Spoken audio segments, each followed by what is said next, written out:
Hello and welcome to the Growing Green podcast.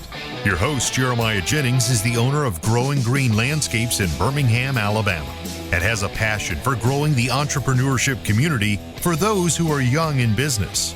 Being a business owner isn't easy, especially in the early years, and that's why in this show we dive into a wide range of topics covering all the challenges small business owners deal with. Even if your company is generating $1 million or more, the stories from our great guest and Jeremiah's own firsthand experiences will propel your business forward. And now, here's your host, Jeremiah Jennings. What's going on, everybody? Thank you so much for tuning in to an episode today here on the Growing Green podcast. This is Jeremiah Jennings, and I'm super excited to come to you today with another fresh new episode for you. And we have a great guest interview lined up for today's show. Love guest interviews. If you don't know that already, then you've never listened to a show before, because I always say that. And I do truly, truly mean it. I love getting to get on here and have amazing conversation with a bunch of guys that mean the world to me, that we've built really, really good relationships with. This is another one that we've built a friendship with over the last year, stayed in touch over social media. It's wild to see how business has grown for him and everyone else across the country, but you specifically, Dom, it's been cool to see how your business has grown and flourished. And so we have none other than Dominic with us today from Ledgehill Landscape, and I'm excited to hear some more of your story, dude. We had you on we had you and like your whole team, I felt like, at the podcast summit last year, which was just about a year ago to date almost. And so I know that you've grown a lot. I feel like I've seen you've grown a lot on Instagram the past year. So, man, give us the update. Run us through your story in case nobody had heard the first half of it. Give us the quick rundown there. But then let's hop into some business growth, man. Let's talk how things are flourishing and developing and what all you've learned in this process. Awesome. Thanks for having me on again. So my name is Dominic Moore with Ledgehill Landscaping. We're located in the Cleveland, Ohio area. And currently we do a lot of softscape, and anything from mowing lawns to hardscape work we'll pretty much do. And that's pretty much our bread and butter is just being a full service landscape company to our clients. So I started this business when I was 9 years old, pushing a lawnmower. I had dreams and aspirations of being a large company. And thankfully now over the last couple of years, that's kind of what it's turned into. And I'm proud to say that we've grown, made a lot of mistakes along the way, but those lessons are kind of invaluable to growth. Yeah, man. You learned a lot along the way. Do you see me? So I've got the camera. Does the camera keep switching on your side? Yeah. Is that throwing you off? Is that throwing you off? Yeah. You're good. I couldn't tell if it came through on your side or not. I'm working on trying to get the video recorded on this, and I'm still working through it. So it's a work in progress. But that's good to know that you can see it. So. That's awesome, man. What does the last year look like? I mean, how did Ledgehill Landscaping grow in 23? I feel like I've seen a lot of growth inside and out. So what does it look like, man? Yeah. So 2022, I had a really good team of guys who I've known through high school, and we all had a really good camaraderie, and we kind of all knew how to do all the work and everything. Those guys have since moved on to college and internships and such. So this past year, 2023, was definitely a good learning curve onto hiring new people on, putting systems in place, because I'll be honest, I didn't really have the systems in place that I needed in order to take on all these new team members to work for me. And it was a really good learning lesson on who you can put in leadership roles, who you can't, the different abilities of the crew members to take on certain tasks, and just how to manage a schedule and manage the growth within the business. So we started out 2022. We had like two crews. Pretty much it was a mowing crew and then a landscape, hardscape, softscape crew, whatever you want to call it. And in this past year, we grew up to we got up to 4 crews. And there's something that I noticed really quickly which was the fact that you can't have, and well, in my opinion, you can't have 3+ crews and still be out in the field working. Because here's how I kind of view it is that, I would be with the mowing crew. I teach the mowing guy, and then he would be the crew leader, and then slap somebody else in there. And then there's one crew, and then I do the same thing with landscape crew. I would go into the first crew, teach the crew leader all the ways about going to do the projects, and then I would move on to the next crew. And that's pretty much how I was doing it. But as I saw, I got into 3 to 4 crews. Once I hit that fourth crew mark, I'm getting calls from the different guys saying, hey, we got this done ahead of schedule, or we're behind schedule on this, and we're, Tom's got to leave for this, or Jim's got to, and it got really hectic. And the amount of workflow you go through within having, if you have 4 crews and you get a week's worth of work done, that's a month worth of work for one crew.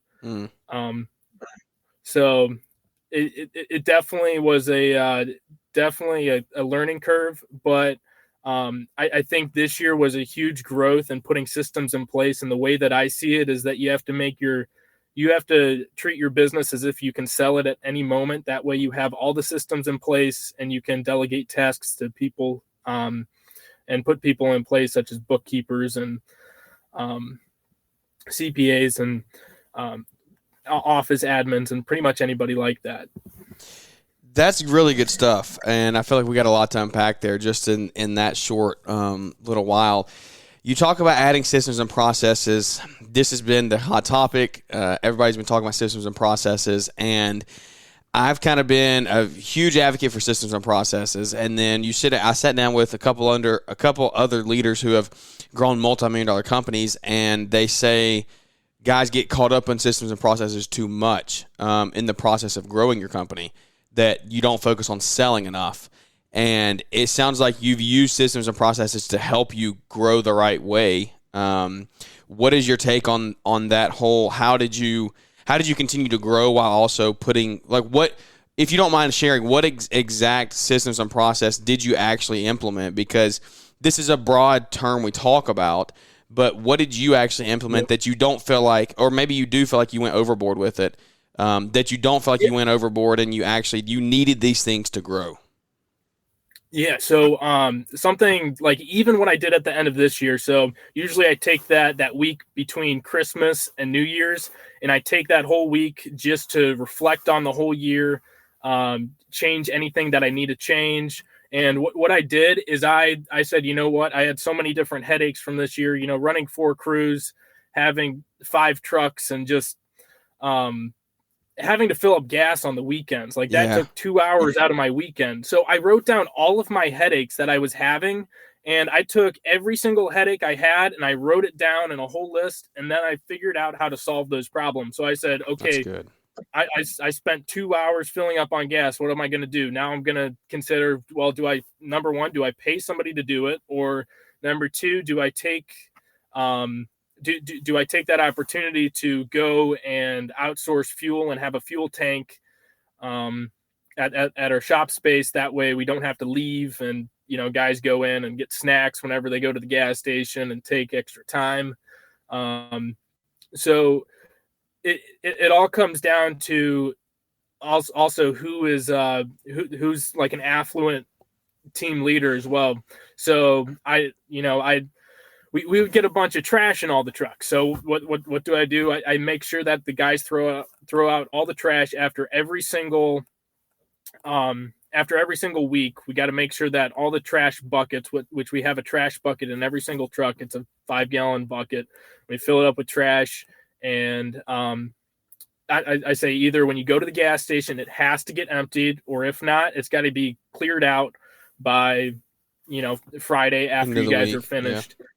Yeah, because the trucks were starting to smell so nasty from guys putting snack. Oh yeah, old food, beef jerky wrappers, all that stuff in there. Yeah.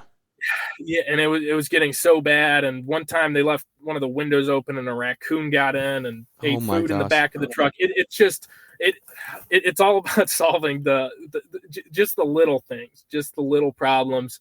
And then realizing where people fit in, because sometimes you have an idea of where people can fit in within your business, and then you start to evaluate it, and you're just like, you know what, I'm not really sure they know exactly what they're talking about, and then you kind of have to try, fail, and adjust.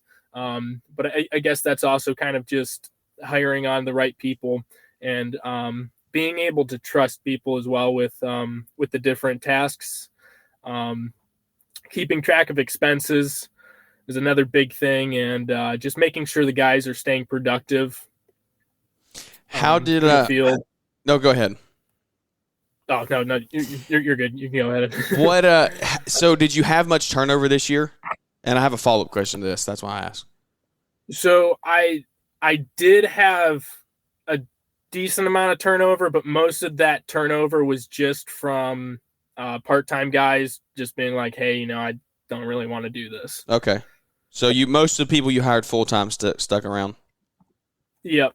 And we pretty much finished out the year, and it kind of, we have a bunch of college guys or guys that just get out of high school, and those guys will work over the spring, summertime, and then into the fall, and then they'll leave in the fall time as things kind of slow down.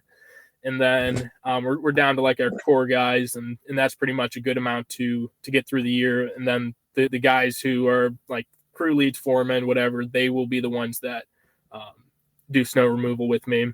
And then the other guys, they'll either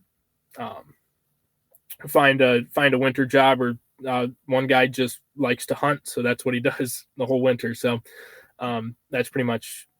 Hey, I hear that. I hear that, man. I know a lot of people that do that. I understand that. The reason I ask that is, so what did your hiring process look like this year? If you don't mind me asking, like, what did that look like? Because if you got full-time guys to stick around, then how did you do that? How did you vet them? How did you bring them in? What did you offer them incentive-wise? Like, what did that whole process look like? Because this is the time right now. This episode is going to drop probably end of January, beginning of February. So, like, guys need to be hiring for spring now. Like, they should probably already have those people in place. And I know that people are going to wait around. They're going to drag their tail, and they're not going to be prepped for spring. And they're going to be running around like a chicken with their head cut off come springtime trying to get work done, and they're going to have a crazy turnover. And I'm speaking to this because this is what I did last year. I wasn't prepared for spring. Well, I thought I was, but then the guy left. But anyway, still, I wasn't prepared the way that I should have been. Didn't have the right people in place. Spring got here, and then the whole year turned into we just got to crank out work. We got to get the work done. Got to get guys in the bodies that can do the job. Like, just bad turnover, just a bad year, bad culture year.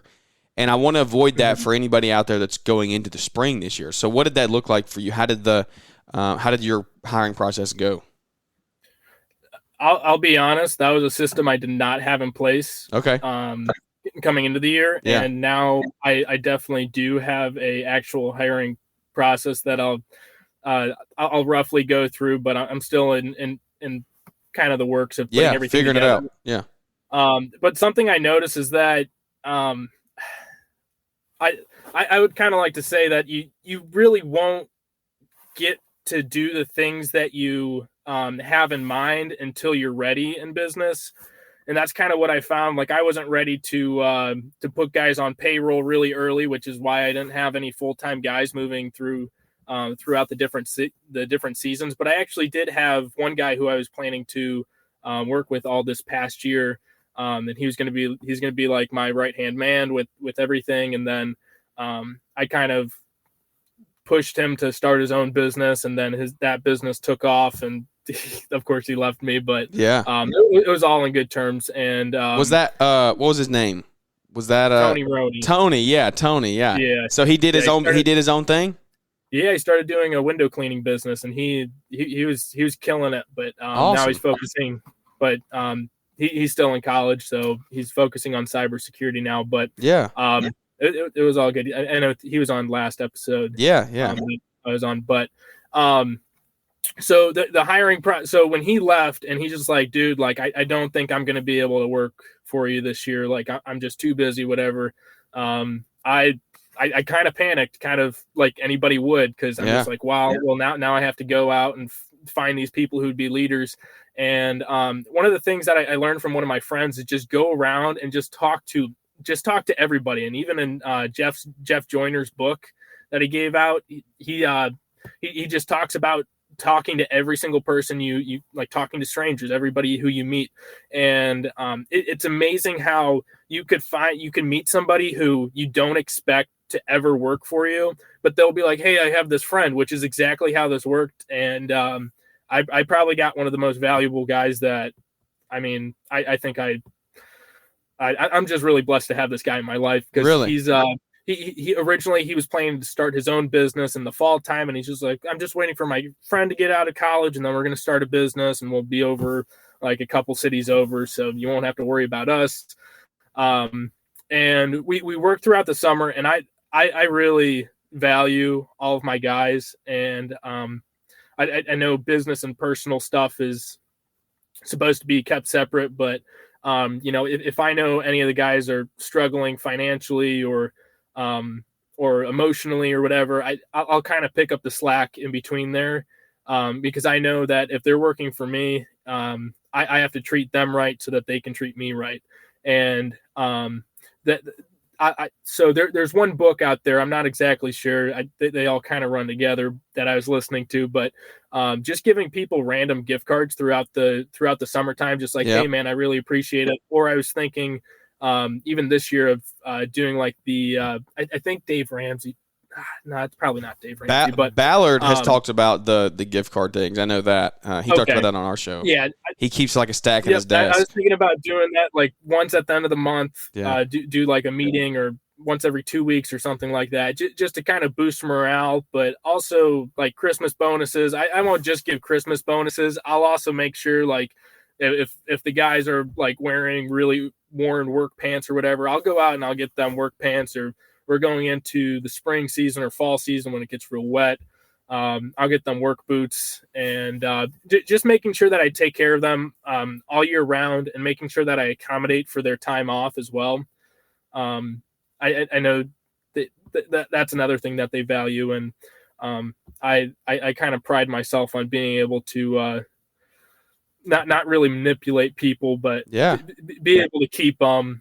And it's good. It's incentivizing. You give them incentives to stay.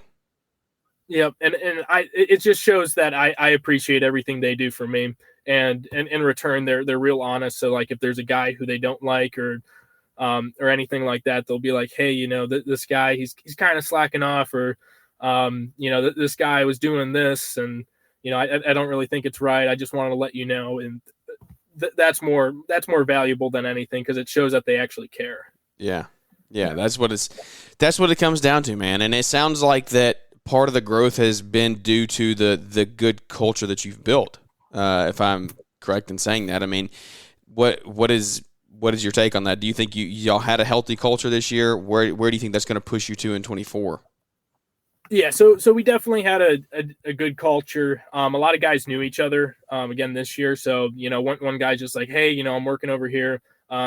Another thing I found out, which my girlfriend lives out in the country, and she knows some people who work out in the country, and most times when those high schoolers or whatever have time off, they can't really make decent money other than working at like Subway or something like that. And obviously we pay more than that. And they tend to be hard workers because they grow up on farms and stuff. And those guys are great workers. And I mean, it's really worth talking to those people, and even some farmers. They're really good. But another thing I put in place this year was 401k with the company, the 3% company match. We use Paychecks currently. And I think in order to qualify for that, which is another incentive here, is you have to work 1,000 hours over the course of a year, and you have to be with the company for 1 year. So that's another good incentive, and kind of showing guys how to manage their finances too. Like I told any of the guys, if they have any questions about anything, I'm also in college right now, and my majors, I'm a finance major, and just taking some of these classes really opened my eyes to how you can set yourself up financially in order to do certain things. And I told anybody, if they need, if they want to talk about any financial stuff, we can kind of open things up and, figure things out. Yeah, that's awesome, dude. I didn't realize you were still in college. So you, I mean, were you pretty much out of the field? Is your plan to be out of the field this year for the most part, I'm assuming? It's a good question. I hate sitting and just working on my computer all day. Yeah. But I also like talking to people. So I guess that's kind of where the sales comes in. But for the most part, I wouldn't expect myself to be on any full-time crew, but maybe just to fill in some gaps here and there. Yeah. And also depending on if I want to do, right now I have 2 crews already set to go for the year. And I think I might want one more. So I guess it all comes down to the hiring process and figuring out if we can take that on. For sure. So how many guys do you have in the arsenal right now?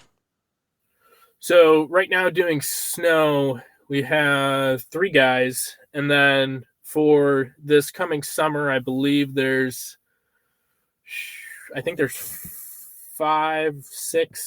6 guys right now. Okay. You already got lined up. Yeah. Awesome, dude. That's awesome. So, well, that's big growth, man. I mean, how did you handle the sales side of this? This is another thing is you have the systems and processes talk, and then the opposite side of that is like you got to sell. If you want to put all these things in place, you want to grow, you have to sell work. And what does that look like for you? Because I think a lot of guys are. I don't like to question how do I get new customers. I want to go a step above that. Like how did you build relationships to gain new work down the road? Like, I mean, it's not just how do I create a marketing scheme or postcards or whatever to gain new customers. Like, how did you build relationships? How did you sell work? How did you get your company out in front of your city's eyes?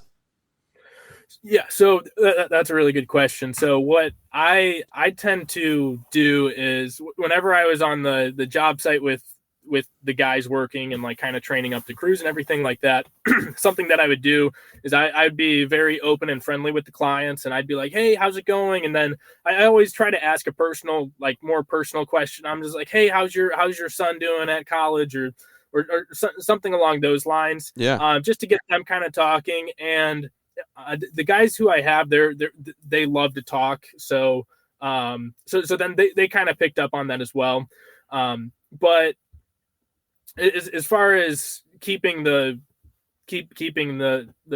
funnel full or whatever you want to call it, or the schedule, another system I had to put in place is I had to figure out which days and what times I do quotes at. So I pretty much set out that Monday and Tuesday between 3 and 6 p.m. I book all my quotes, and in the springtime I could kind of filtered into like Thursday as well. Yeah. And that's pretty much the times. I'm just like, I have between 3 and 6 or 5 and 6, and then I just book each quote out for an hour. And that's pretty much what I had in place, because before it was just like, hey, what time works for you? And they're just like, well, Sunday would actually really work best at 1. And I was planning to go out on the lake on Sunday. Yeah. That was another big thing, is trying to take weekends off and not push through the week so hard. So just making sure that I schedule all those quotes as much as I can. And thankfully Facebook and everything like that pulled through. I didn't run any paid ads on Facebook, but there's a lot of community groups that and just asking clients like, hey, do you mind sharing us with your friends and stuff like that. That tends to work pretty good for us as well. But in July, when the grass starts to slow down, at least over here, it was a little bit difficult to keep it full. But we tend to do a couple like large install projects throughout the year. And the one big one that we did this year kind of, it kept getting delayed because the city,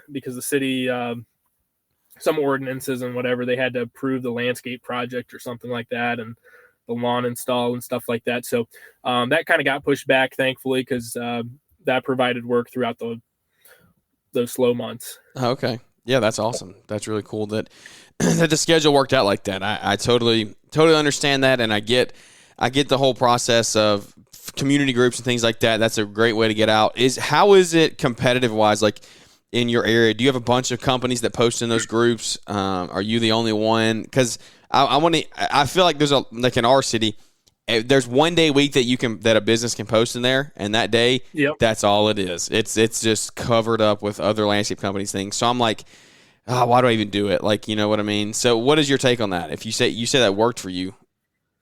Yeah, so it is pretty saturated, but most times it's like maybe 3 companies or four main companies.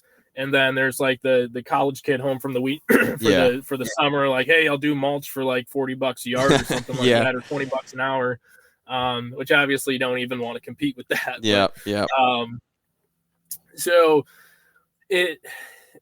another good part about it is just being we have really supportive clients, so they'll recommend us in those groups as well, and that helps out too, because they're all in the group. And if you say like, hey, we're doing this, or someone will be like, hey, does anybody know a company that levels lawns or puts in new landscaping or stuff like that? Some of our clients will get to it even before we do. So I honestly don't really check Facebook as much as I should. It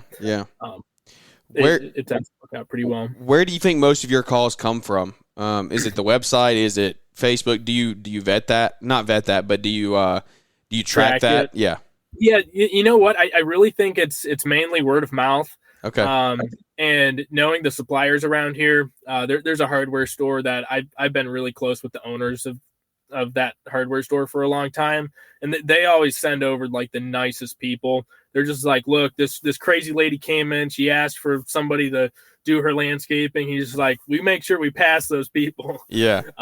They kind of vet it out, but I really do think it's mainly word of mouth. But unless it's like a larger like drainage project or something like that, that would probably be through like EDDM that we do. Okay. We've used Postcard Mania a couple times. Some good, some bad. Yeah. But I really do think it's mainly word of mouth and Facebook, and it works out pretty well. Community. Yeah. Yeah, and then even just making sure all of the social media kind of connects. Like I know you're really good with it too, and just making sure the website and YouTube and Instagram and Facebook are all up to date, and making a good amount of posts onto those. Yeah, that's a push that we want to make more this year, is kind of making channels for. So like the content that we put out for like the podcast and things like that, that's its own channels and things. But I want to actually take Growing Green Landscapes, our local page, and turn that and create more content in that, and pair that with YouTube videos and things like that. Because when you post a YouTube video and you like put your location in your city, well then when somebody searches that could potentially come up in their search, because YouTube's connected to Google. So when you do all that, like it just gives more chance for people to see you when they search. So I do want to take advantage of that this year. Yep. And I think I'm having my my website company do so I also hired out a local company. I went to high school with these guys. Yeah. And they do videography, so they've done some like Instagram stuff for us.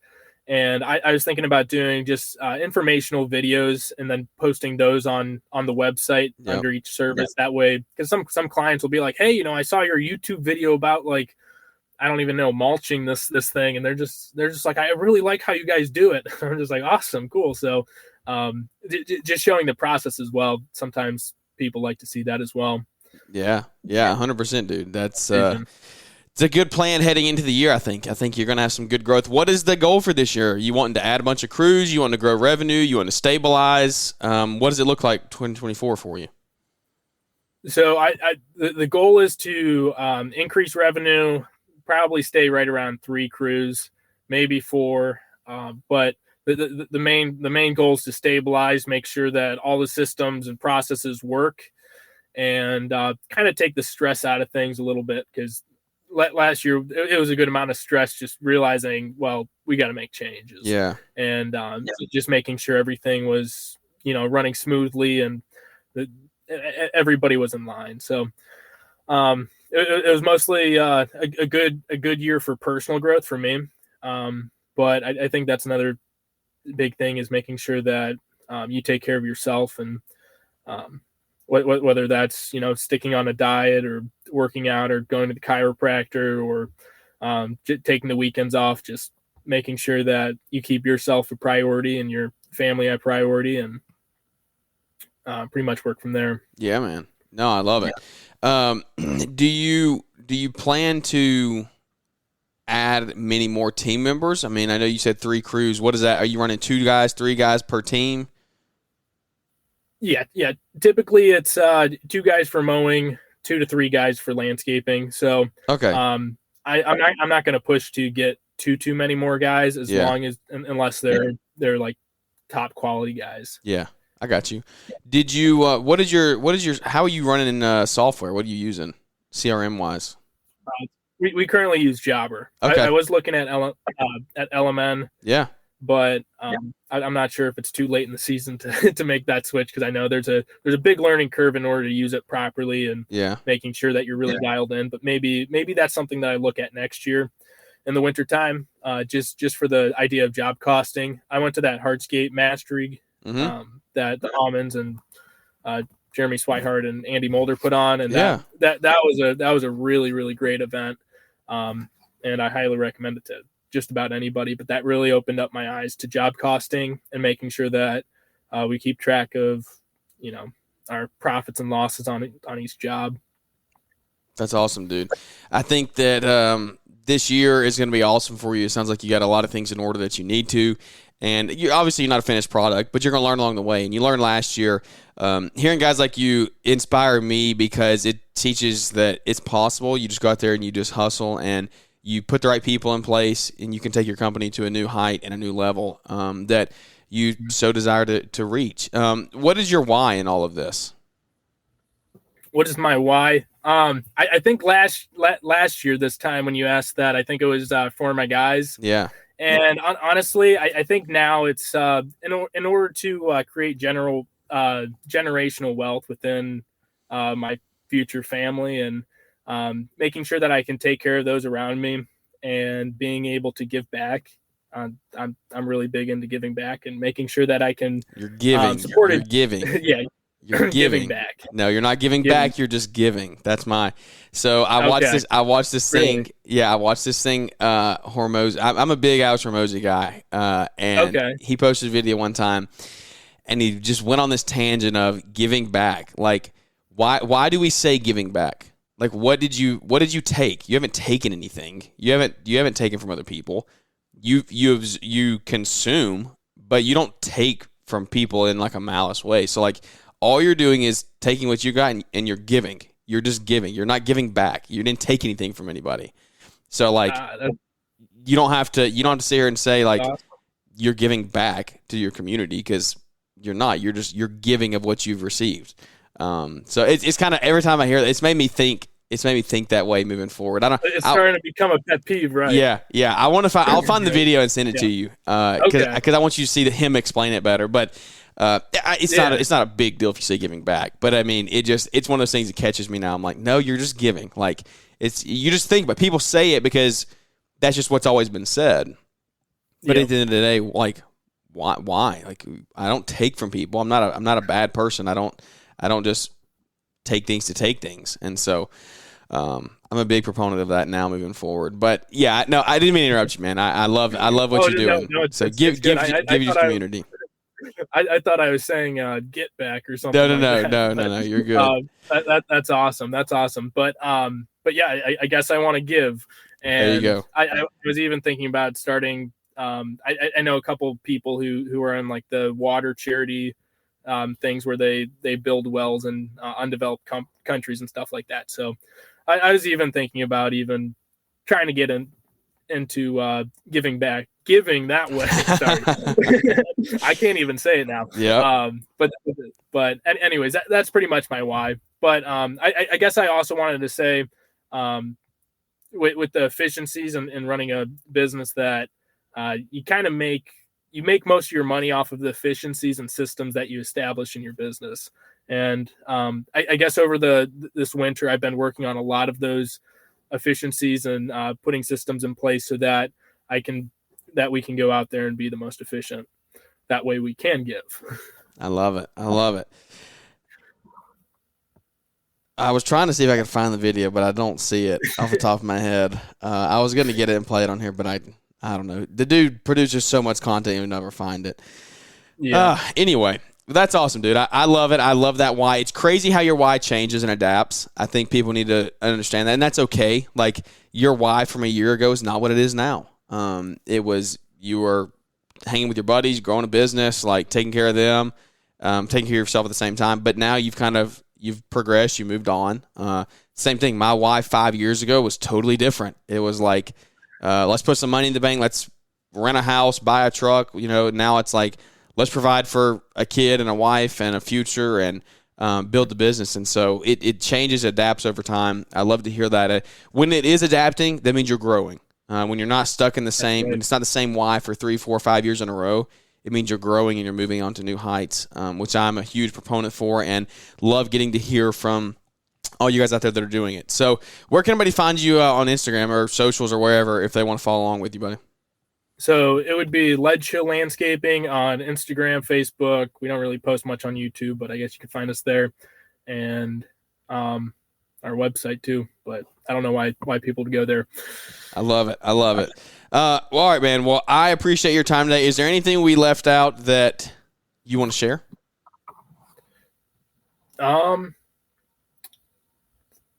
Let's see. Or did we hit everything? Okay. I guess one thing that I do want to say is that you do need to put yourself first and make sure that you're that you have a healthy diet. That's one thing that I really do want to stress. Something that I know that you did too is you did 75 hard, right? Oh yeah. You did that over the summertime. That was probably brutal. Yeah, it was really spring. It was spring into summer. It was. Okay. It wasn't the heat that was bad. It was just the amount of work that we had going on that made it tough. Yep. I would not want to do it in the winter. No. I mean, you have a little more time, but the weather outside up where you guys are, ain't no way. There's no way. I've seen guys that are doing it like Pennsylvania and stuff. No way. Yeah. So I'm actually in the middle of it right now. Oh, you're doing it. Cool. Yeah, but there's one thing that really kind of helped through this process is I figured out that just taking walks, like I do hikes with my dog, through the woods, and you got to do it for 45 minutes. It's a really good time to reflect and think about things that you need to work on, improve. If you're religious, it's a good time to pray, whatever. But another thing that really helps you out is just having time to reflect and not just get caught up in all the stress of life.